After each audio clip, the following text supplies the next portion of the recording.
A few years ago, someone had broached a subject to me and said, you know, I think we should do something in like the sneaker hype kind of genre. And my idea was that I do want to do it, but I wanted to do it in the Christie's way.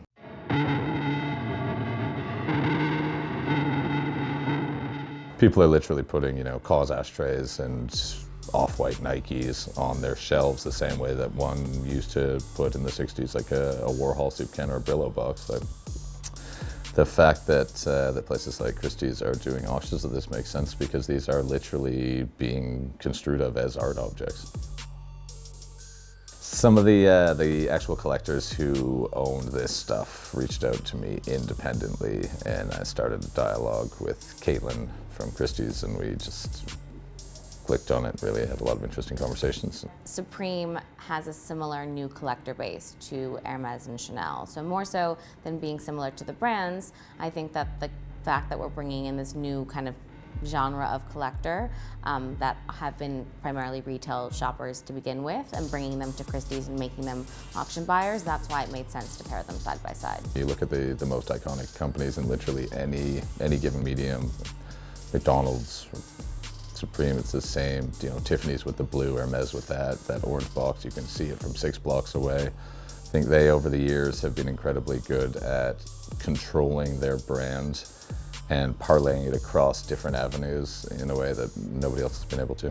Nothing Supreme has done, whether it be create a single brick or an artist collaboration skateboard, has been done without thought behind it. And so I think that the brand has really kind of created the secondary market by purposeful decisions. I love the artist collaboration skateboards. I think that there is an amazing cross-section between what we're doing here at Christie's and what we have been doing for hundreds of years, and this whole new collectible secondary market. So one of the series in this auction that I think are really interesting are these two. They're called the copyrights, obviously because the box logo and the little copyright insignia.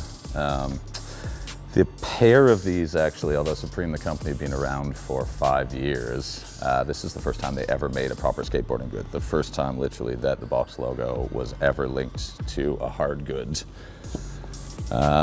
Finding collections of these guys is incredibly rare since there's only about 100 of them made, and most of them went straight out to the skate park. So another collection that this auction features is the now legendary 2000 so-called cease and desist boards.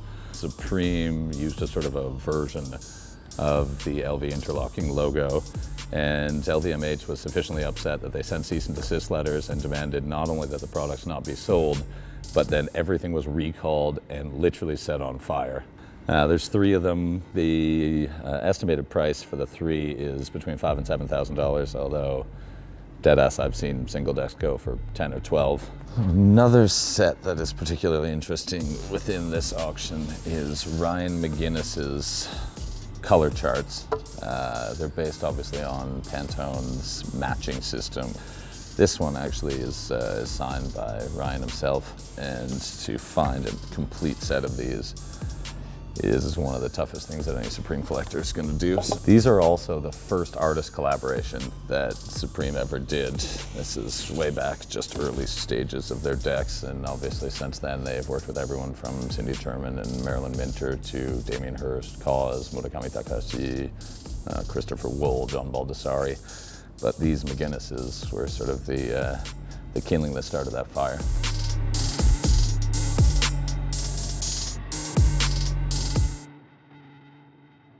I think one of the most exciting parts about putting together the sale is that there really is no Supreme collector type. I think that there are young, kind of 12, 13, 14-year-old boys who love skateboarding that will wait around in freezing cold weather for Supreme downtown New York. And there also are important art collectors, top Christie's clients, that are similarly interested in these pieces. The last couple of years, some of the auction houses have been looking at this nascent, for lack of a better word, hype category.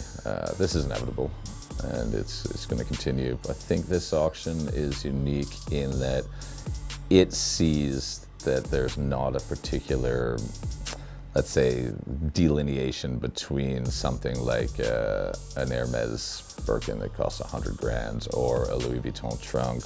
Christie's as a whole, it's becoming much more flat.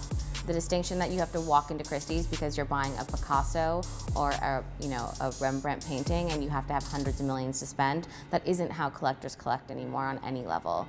And so I think that this is such a kind of a fresh take on collecting and the kind of the auction buyer of the future. It's really a cultural global phenomenon, and I think that this auction is going to prove that.